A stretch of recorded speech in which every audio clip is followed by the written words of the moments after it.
गावच्या bus stop जवळ आमच्या गावाच्या रहदारीची आणि कब्जे वहिवाटीची असलेल्या मोकळ्या जागेत समाज मंदिर बांधण्याचं असं सर्व गावांनी ठरवलं आणि सदर समाज मंदिर बांधताना ते समाज मंदिर भाल व वसार ह्या दोन गावांचं नाव त्या समाज मंदिराला द्यायचं, समाज मंदिर भाल वसार असं सगळ्या गावांनी रात्री मीटिंग घेऊन ठरवलं आणि आजचा गुढीपाडव्याचा 3.5 मुहूर्तातला एक मुहूर्त या हिशोबाने सगळ्या ग्रामस्थांनी मिळून त्या ठिकाणी भूमिपूजन करण्याचं ठरवलं आणि त्याप्रमाणे भूमिपूजनाचा कार्यक्रम पार पडत होता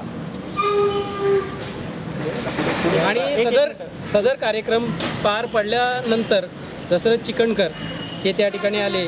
सदर जागा माझी निघते याच्यावरून त्यांना आम्ही गाववाल्यांनी सांगितलं का ही जागा गेल्या 25 वर्षापासून ग्रामस्थांच्या ताब्यात आहे व कब्जे वहिवाटीत आहे आणि सदर जागा ही फक्त केवळ समाज हॉल आणि समाज हॉलसाठीच ठेवण्यात आलेली आहे हे त्या ग्रामस्थांनी त्यांना समजावून सांगण्याचा प्रयत्न केला.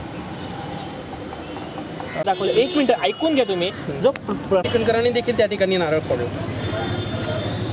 आणि नंतर पंचांच्या बरोबर त्या ठिकाणी असलेल्या लोकांच्या बरोबर चर्चा करायची म्हणून ठरवलं आणि त्यावेळेस त्यांनी सांगितलं का माझी इथे जागा निघते किंवा मी ही जागा खरेदी केलेली आहे. त्यावेळेस पंचांनी सांगितलं की ही जागा म्हणजे काही वर्षापासून जर ग्रामस्थांच्या ताब्यात आहे तर तुम्ही ती खरेदी कशी काय करता. कोणीही खरेदी करत असताना त्या जागेवर काय इन्क्रोचमेंट आहे किंवा त्या जागेची पोझिशन काय ती बघूनच खरेदी करतं असं त्यांना समजावून सांगण्याचा प्रयत्न केला. त्याच्यानंतर त्यांच्या मुलांनी वगैरे अर्वाच्य भाषा केली आणि मग थोडीशी धक्काबुक्की झाली. साहेब रिव्हॉल्वर काढला.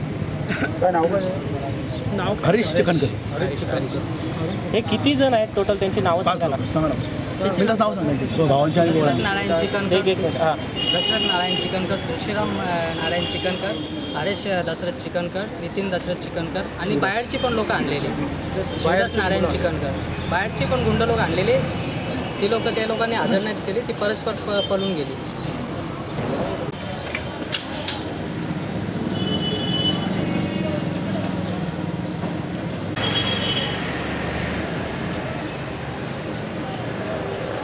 एलसीची कॉपी